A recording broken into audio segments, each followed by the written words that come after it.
That's my Last Duchess painted on the wall, looking as if she were alive. I call that a piece of wonder now. Frau Pandlov's hands worked busily a day, and there she stands. Wilt please you sit and look at her? I said Frau Pandlov by design, for never read strangers like you that pictured countenance, the depth and passion of its earnest glance. But to myself they turned, since none puts by the curtain I have drawn for you, but I.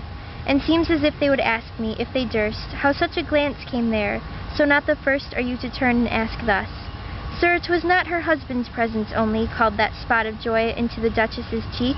Perhaps Frau Pandlov chanced to say, her mantle laps over my lady's wrist too much, or paint must never hope to reproduce the faint half-blush that dies along her throat. Such stuff was courtesy, she thought, and cause enough for calling up that spot of joy. She had a heart, how shall I say, too made glad, too easily impressed. She liked whatever she looked on, and her looks went everywhere. Sir, 'twas all one. My favorite, her breast, the dropping of the daylight in the west, the bough of cherry some officious fool broke in the orchard for her, the white mule she rode round the terrace, all and each would draw from her alike the approving speech, or blush at least.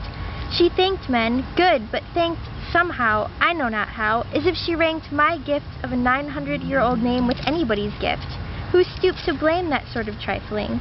Even had you skill in speech, which I have not, to make your will quite clear to me to such a one, and say, just this, or in that in you disgusts me, here you miss, or there exceed the mark. And if she let herself be lessoned so, nor plainly set her wits to yours, forsooth, and made excuse, even then I would be some stooping, and I'd choose never to stoop.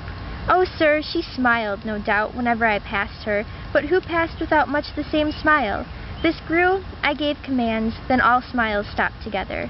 There she stands as if alive. Wilt please you rise? We'll meet the company below then. I repeat, the Count your master's known munificence is ample warrant to no just pretence of mine dowry for which will be disallowed. Though his fair daughter's self, as I avowed as starting, is my object.